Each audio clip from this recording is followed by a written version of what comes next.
जय श्री राधे आप सभी को। नमस्कार, मैं शिवानी हमारे YouTube चैनल मंजुल करियर पॉइंट में आप सभी का हार्दिक स्वागत और अभिनंदन करती हूँ। आशा करती हूँ कि आप सभी स्वस्थ होंगे, कुशल होंगे। तो जैसा कि लास्ट क्लास में हमने ट्रेड थ्योरी के फर्स्ट चैप्टर सेफ्टी के बारे में पढ़ा था, जितने इंपॉर्टेंट क्वेश्चन थे मैंने उसमें आपको एक्सप्लेन करने की पूरी कोशिश की थी और उम्मीद करती हूँ कि वे सारे क्वेश्चन आपको समझ में आए होंगे। तो आज हम बढ़ते हैं नेक्स्ट चैप्टर की तरफ, जो हमारा है ट्रेड हैंड टूल्स। मतलब हमारी ट्रेड में जितने भी हैंड टूल्स यूज होते हैं, सीट मेटल टूल्स यूज होते हैं, कटिंग टूल यूज होते हैं, उन सभी के बारे में हम कुछ क्वेश्चंस एमसीक्यूज के माध्यम से आपको बता रहे हैं। तो आगे बढ़ते हैं और देखते हैं अपना पहला क्वेश्चन क्या है। जैसे कि पहला क्वेश्चन हमारी स्क्रीन पर दिया हुआ है, which plier is used for making wire hook and loops. कौन से प्लायर का उपयोग तार के हुक और लूप बनाने में होता है। ठीक है, तो जैसा कि आपको पता है जो हमारी ट्रेड उसमें कई प्रकार के प्लायर का यूज होता है, जिसको जनरल हम प्लास के नाम से जानते हैं। तो इस क्वेश्चन में पूछा गया किस प्लायर का यूज या प्लास का यूज हम तार के लूप और हुक बनाने के लिए करते हैं। हुक का मतलब है तार को इस शेप में मोड़ना या उसको इस शेप में मोड़ना, इसके बारे में आपसे पूछा जा रहा है। इस शेप को बनाने के लिए हम किस प्लायर का यूज करते हैं। तो तार में हुक और लूप बनाने के लिए हम जिस प्लायर का यूज करते हैं उसको बोलते हैं राउंड नोज प्लायर। तो हमारा ऑप्शन नंबर सी करेक्ट है, राउंड नोज प्लायर। आगे बढ़ते हैं हम नेक्स्ट क्वेश्चन की तरफ। नेक्स्ट क्वेश्चन दिया हुआ है हमारी स्क्रीन पर, what is the use of pincer. Pincer का क्या उपयोग है। पिंसर क्या होता है, जनरल आपने कभी किसी को जैसे किसी का घर बनता है तो घरों में लिंटर डालने से पहले शटरिंग का बांधने का काम होता है। तो उसमें आपने देखा होगा कि वो कील निकालने के लिए जो लकड़ी में फंसी हुई कील है उसको निकालने के लिए टूल का यूज करते हैं। ठीक है, उस टूल को ही पिंसर कहा जाता है। ठीक है, तो पिंसर का क्या उपयोग है। पिंसर का उपयोग है लकड़ी में फंसी कीलों को निकालने के लिए हम पिंसर का प्रयोग करते हैं। तो ऑप्शन नंबर सी हमारा करेक्ट है, extracting the pin and nails from the wood. लकड़ी में से पिन तथा कीले निकालने के लिए पिंसर का उपयोग किया जाता है। तो ऑप्शन नंबर सी करेक्ट है हमारा। आगे बढ़ते हैं हम नेक्स्ट क्वेश्चन की तरफ। नेक्स्ट क्वेश्चन दिया हुआ है, what is the use of this tool. इस औजार का क्या उपयोग है। तो जैसे मैंने पिछले क्वेश्चन में आपको बताया था पिंसर के बारे में, इसी टूल को पिंसर के नाम से जाना जाता है।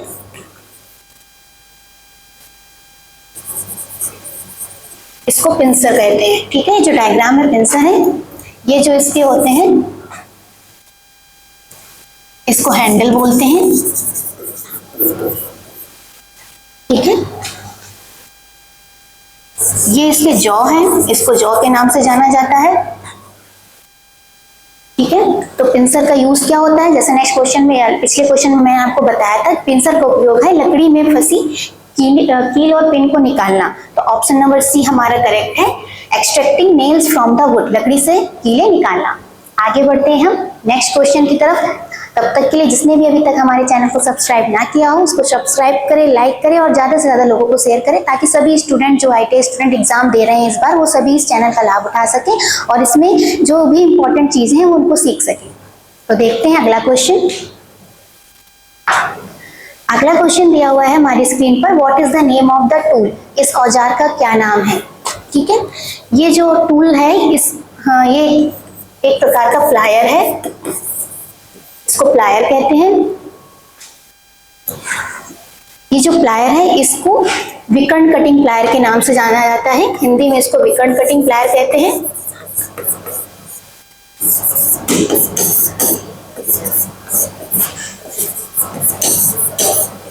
ठीक है, और डायगोनल कटिंग प्लायर के नाम से भी इसे जाना जाता है। तो ऑप्शन नंबर डी हमारा करेक्ट है, डायगोनल कटिंग प्लायर या विकर्ण कटिंग प्लायर इसे कहते हैं। इसका यूज होता है तार के एंड्स को काटना। कहीं पर भी हमने तार को फंसाया, उसमें जो तार के एक्स्ट्रा एंड्स निकले होते हैं तो उसको काटने के लिए हम डायगोनल कटिंग प्लायर या विकर्ण कटिंग प्लायर का यूज करते हैं। आगे बढ़ते हैं हम नेक्स्ट क्वेश्चन की तरफ। नेक्स्ट क्वेश्चन दिया हुआ है, what is the use of this gauge. इस गेज का क्या उपयोग है। ठीक है, तो ये जो गेज दिया हुआ है, इस गेज का जो यूज हम करते हैं किसी भी जॉब की इंटरनल रेडियस को चेक करने के लिए इस टूल का यूज किया जाता है। तो ऑप्शन नंबर ए हमारा करेक्ट है इसमें, check the internal radius of the job. किसी भी जॉब की जो आंतरिक रेडियस, आंतरिक त्रिज्या है उसको ज्ञात करने के लिए इस गेज का यूज करते हैं। नेक्स्ट क्वेश्चन देखते हैं हम। जैसे कि नेक्स्ट क्वेश्चन दिया हुआ है, what is the name of the file, इस रेती का क्या नाम है। तो जैसे आपको पता है कि हमारी ट्रेड में कई तरह की फाइल का यूज होता है, ठीक है, उसमें से एक फाइल ये भी है। इस फाइल में क्या होते हैं, ऐसे छोटे जो धातु होती है उभरी हुई होती है, थोड़ी इस तरह से थोड़ा उभराव होता है, ठीक है। और इसका यूज क्या है, जैसे हमें धातु को बारीक ना छील करके उसको मोटाई में काफी गहरा छीलना है, तो उसके लिए हम रासपट रेती का यूज करते हैं और इसका नाम है रासपट फाइल। तो ऑप्शन नंबर ए हमारा करेक्ट है, रासपट फाइल। इस रेती को रासपट फाइल के नाम से जाना जाता है। अगला क्वेश्चन देखते हैं हम। अगला क्वेश्चन दिया हुआ है, what is the use of mortise chisel. Mortise chisel या मोर्टाइज छेनी का क्या उपयोग है। तो मोर्टाइज जो छेनी होती है उसका उपयोग किसी भी जॉब में, हम अगर उस जॉब में रेक्टेंगुलर होल करना है या आयताकार छिद्र करने हैं तो उसके लिए मोर्टाइज चीजल का यूज करते हैं। तो ऑप्शन नंबर बी हमारा करेक्ट है, making rectangular holes in would. लकड़ी में आयताकार छेद करने के लिए, किसी भी लकड़ी का जॉब है उसमें हमें कोई भी डिजाइन बनानी, तो उस डिजाइन में बनाते समय अगर हमें उसमें आयताकार होल करने की आवश्यकता पड़ रही है तो उसके लिए हम मोर्टाइज चीजल का यूज करेंगे। तो ऑप्शन नंबर बी करेक्ट है हमारा, making rectangular holes in would, लकड़ी में आयताकार छिद्र करना। आगे देखते हैं अगला क्वेश्चन क्या है। अगला क्वेश्चन दिया हुआ है, which type of cold chisel is used for squaring materials at the corners. किस प्रकार की ठंडी छेनी का उपयोग किनारों पर पदार्थों को वर्गाकार करने हेतु किया जाता है। इसमें पूछा गया है, अगर हम कोई जॉब बना रहे हैं तो उस जॉब के जो एंड्स हैं उनको रेक्टेंगुलर स्क्वायर शेप अगर देना है तो स्क्वायर शेप देने के लिए हम किस प्रकार की चीजल का यूज करते हैं। तो किसी भी जॉब में अगर हमके उसके एंड को वर्गाकार आकृति देनी है तो उसके लिए डायमंड कट फाइल का यूज किया जाता है, डायमंड कट चीजल का यूज किया जाता है। तो ऑप्शन नंबर डी हमारा करेक्ट है, डायमंड पॉइंट चीजल, हीरा पॉइंट चीजल। मतलब उसका जो शेप होता है आगे का वो डायमंड की तरह देखने में लगता है, इसलिए इसका नाम है डायमंड पॉइंट चीजल। तो ऑप्शन नंबर डी करेक्ट है। अगर किसी भी हम जॉब पर हमें उस जॉब के किनारों को वर्गाकार आकृति देनी है तो उसके लिए डायमंड पॉइंट चीजल का यूज करेंगे। तो ऑप्शन नंबर डी करेक्ट है हमारा। आगे देखते हैं हम अगला क्वेश्चन। अगला क्वेश्चन दिया हुआ है, what is the name of the drill bit. इस ड्रिल बिट का क्या नाम है। आपको पता है ड्रिल बिट का यूज होता है किसी भी जॉब में हमें अगर छिद्र करना है, होल करने के लिए हम ड्रिल बिट का यूज करते हैं। तो इस जो डायग्राम में दिए हुए ड्रिल बिट को किस नाम से जानते हैं ये पूछा गया है। तो इस ड्रिल बिट को काउंटर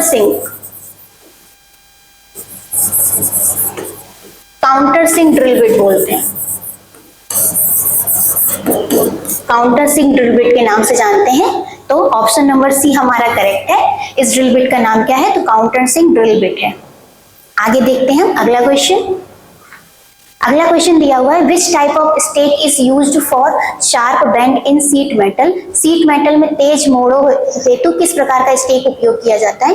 जो स्टेक है जनरली सीट मेटल वर्क में काम आते हैं। सीट मेटल वगैरह में सीट में कोई काम करना है, कोई भी आकृति देनी, तो उनको सहारा देने के लिए जिस टूल का यूज करते हैं उसे स्टेक के नाम से जानते हैं। तो पूछा गया है, अगर हमें किसी भी सीट मेटल के काम में जो जॉब है उसके एंड को क्या करना है, हमें अगर तेज मतलब उसके एंड को शार्पनेस देनी है, तो शार्पनेस देने के लिए हम किस स्टेक का यूज करते हैं। तो उसके लिए हम हैचेट स्टेक का यूज करते हैं। तो ऑप्शन नंबर बी करेक्ट है हमारा। सीट मेटल में जो मेटल की शीट है उसमें शार्प बेंड करने के लिए हम हैचेट स्टेक का यूज करते हैं। आगे देखते हैं हम अगला क्वेश्चन। अगला क्वेश्चन दिया हुआ है, which type of caliper is used to draw parallel line along the outer edge of the material. किस प्रकार के कैलिपर का प्रयोग पदार्थ के बाहरी सिरों पर समांतर रेखाएं खींचने के लिए किया जाता है। मतलब अगर कोई जॉब है तो उस जॉब के में पैरेलल लाइन का मतलब है जैसे एक लाइन खींची हुई है ऐसे, तो इसी के बराबर दूरी पर एक दूसरी लाइन खींचनी है, ऐसे एक तीसरी लाइन खींचनी है। तो ये पैरेलल लाइन मतलब जो लाइनें आपस में ना मिलती हूँ, ऐसी लाइनें जॉब में खींचने के लिए हम किस प्रकार के टूल का यूज करते हैं, किस प्रकार के कैलिपर का यूज करते हैं। तो समांतर रेखाएं खींचने के लिए हम जेनी कैलिपर का यूज करते हैं। तो ऑप्शन नंबर बी हमारा करेक्ट है। जेनी कैलिपर कैसा होता है, तो इसका जो इसके दो सिरे होते हैं, दो लेग्स होते हैं, एक सिरा नुकीला होता है और एक सिरा हल्का मुड़ा हुआ होता है, तो उसे जेनी कैलिपर के नाम से जानते हैं। तो ऑप्शन नंबर बी हमारा करेक्ट है। आगे बढ़ते हैं हम अगले क्वेश्चन की तरफ। अगला क्वेश्चन दिया हुआ है, What is the name of the stake used for general purpose in sheet metal work? Sheet metal में सामान्य उपयोग हेतु किस प्रकार का स्टेक उपयोग किया जाता है? सामान्य से मतलब है कि अगर हम शीट मेटल की शीट पर वर्क कर रहे हैं, उसको मोड़ना है, कोई आकृति देनी है, तो जनरली हम किस प्रकार के स्टेक का यूज करते हैं? तो शीट मेटल में मेटल की शीट को मोड़ने के लिए या आकृति प्रदान करने के लिए हम स्क्वायर स्टेक का यूज करते हैं। तो ऑप्शन नंबर ए हमारा इसमें करेक्ट है, स्क्वायर स्टेक। ठीक है, आगे बढ़ते हैं हम अगले क्वेश्चन की तरफ। अगला क्वेश्चन दिया हुआ है, what is the number 1.25 indicate in isometric fine thread M12 into 1.25। Isometric fine thread एक थ्रेड दिया हुआ है जिसका साइज दिया है M12 into 1.25 में 125 नंबर क्या इंगित कर रहा है? मतलब ये जो 125 है ये क्या डिनोट कर रहा है आपसे? क्या डिनोट कर रहा है ये पूछा गया है। ठीक है, तो जैसे मान लीजिए मैं बता देती, थोड़ा डायग्राम के थ्रू आपको समझाने का प्रयास कर रही हूँ।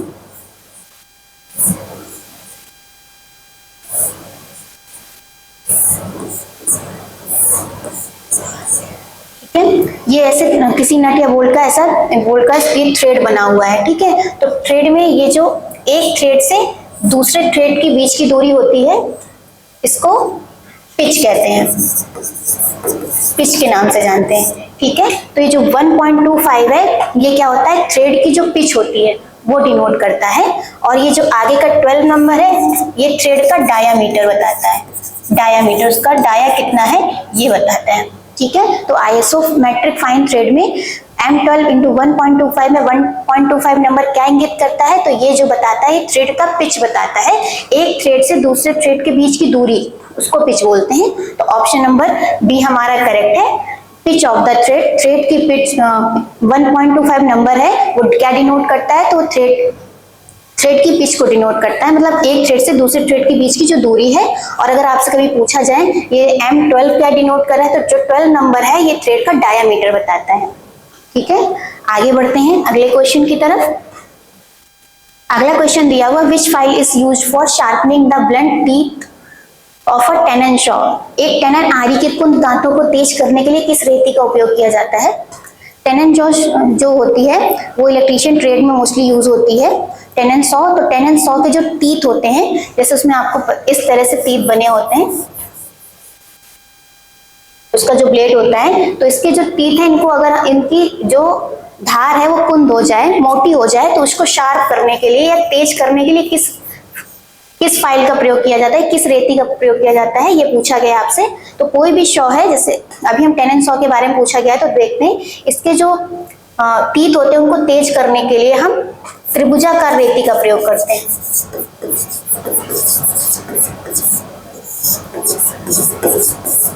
ठीक है, तो ऑप्शन नंबर सी हमारा करेक्ट है, ट्रायंगुलर फाइल। तो किसी भी आरी है, शॉ है, उसके दांतों को तेज करने के लिए हम ट्रायंगुलर फाइल का यूज करते हैं, त्रिभुजाकार रेती का यूज करते हैं। आगे बढ़ते हैं नेक्स्ट क्वेश्चन की तरफ।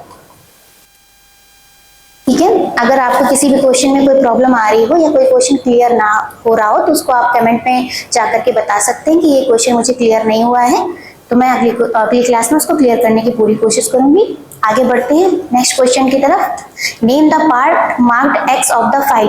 एक्स से इंगित रेती के भाग का क्या नाम है? एक फाइल बनी हुई है, ठीक है, इस फाइल में ये जो पार्ट है इसके बारे में आपसे पूछा गया, इसको क्या कहते हैं? ठीक है, तो मैं आपको एक्सप्लेन कर देती हूँ। ये जो ये पार्ट है इसको एज बोलते हैं। ठीक है, आगे के भाग को इस तरह से ऐसे भाग होता है, इसको बोलते हैं टिप या पॉइंट के नाम से जाना जाता है। टिप और पॉइंट के नाम से जाना जाता है। यहाँ पे एक धातु का एक छल्ला बना होता है, इसको बोलते हैं फेरुल। इसे हैंडल के नाम से जानते हैं। ठीक है, एक यहाँ पे ऐसे तिरछा करके भाग बना होता है इस तरह से, इसको बोला जाता है शोल्डर।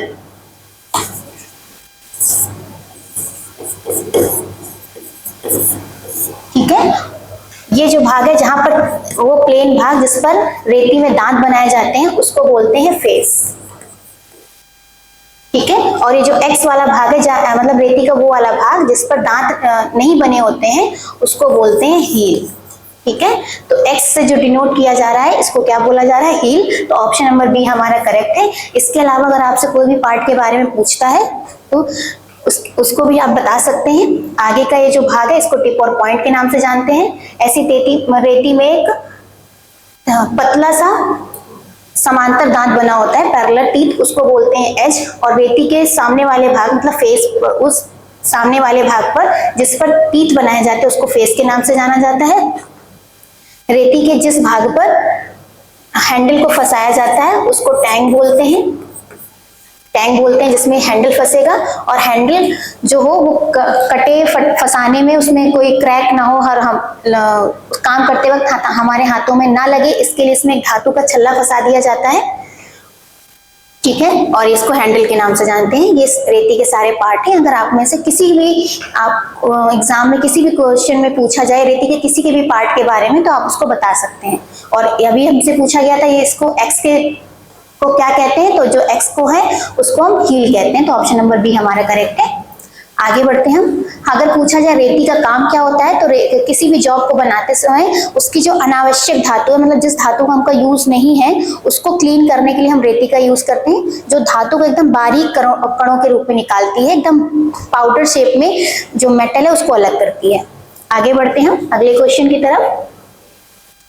अगला क्वेश्चन दिया है, what is the name of the tool. इस औजार का क्या नाम है। तो इससे पहले भी एक क्वेश्चन आया था कि हम अगर किसी भी जॉब में पैरेलल लाइन खींचने के लिए किस औजार का यूज करते हैं, तो उसको हमने बताया था जेनी कैलिपर। और यहाँ पे जो डायग्राम में दिखाया गया है यही इसी को जेनी कैलिपर के नाम से जाना जाता है।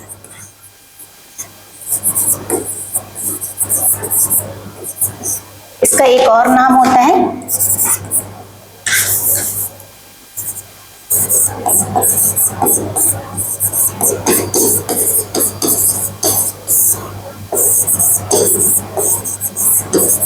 तो जेनी कैलिपर को हर्माफ्रोडाइट कैलिपर के नाम से भी जानते हैं। और इसका काम क्या होता है, तो इसका काम होता है किसी भी जॉब में जॉब के समांतर पैरेलल लाइन खींचना। देखिए इसका एक सिरा ये पॉइंटेड रहता है और ये जो है ये मुड़ा हुआ होता है। ठीक है, तो इस औजार को किस नाम से जानते हैं, इसे जेनी कैलिपर के नाम से जानते हैं।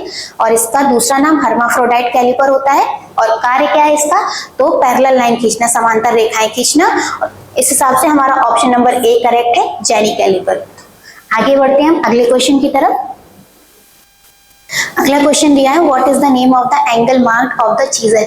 छेनी में एक्स द्वारा प्रदर्शित कोण का नाम क्या है। ठीक है, तो एक चीजल है जो कॉर्नर शार्पनेस के लिए डायग्राम में दिखाया गया है। इसका जो ये पॉइंट ये वाला एंगल है इसके बारे में पूछा गया है, इसको किस नाम से जानते हैं, तो इस एंगल को हम पॉइंट एंगल के नाम से जानते हैं। पॉइंट एंगल के नाम से जानते हैं, तो ऑप्शन नंबर बी हमारा करेक्ट है, पॉइंट एंगल। आगे बढ़ते हैं हम अगले क्वेश्चन की तरफ। फर्मर छेनी का क्या उपयोग है, what is the use of firmer chisel. Firmer chisel क्या होती है, तो फर्मर चीजल है जो लकड़ी के काम में यूज होते हैं। जो कारपेंटर लोग होते हैं वो इसका यूज करते हैं, लकड़ी के काम के लिए यूज है। और अगर इसके बारे में हम आपको बता दें तो इसको बनाने के लिए हाई कार्बन स्टील का यूज किया जाता है। और हाई कार्बन स्टील और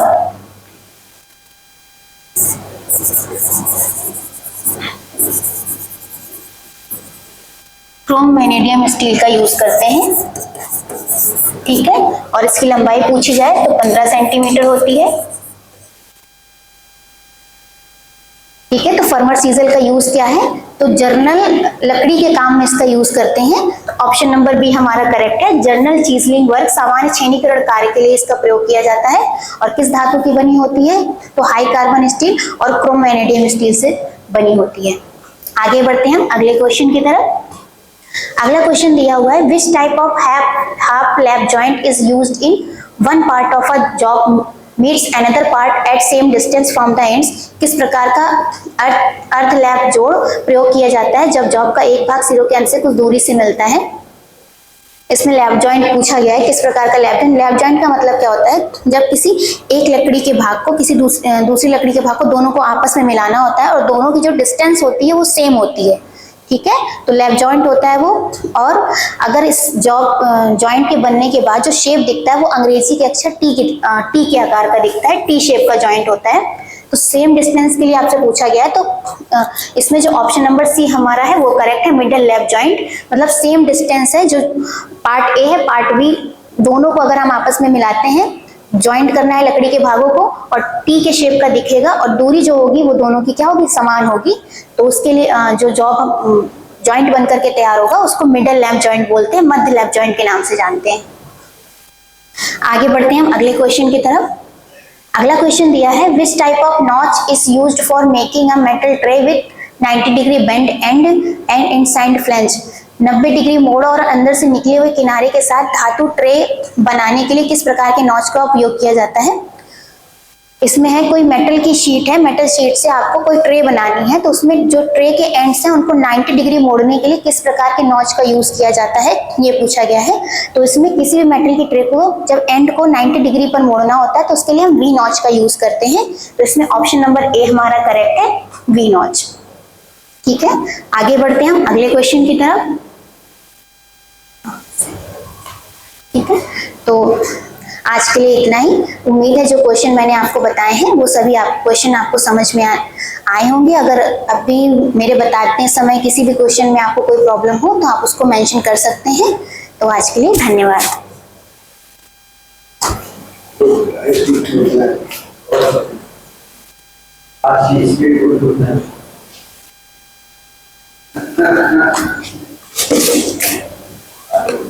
I mean,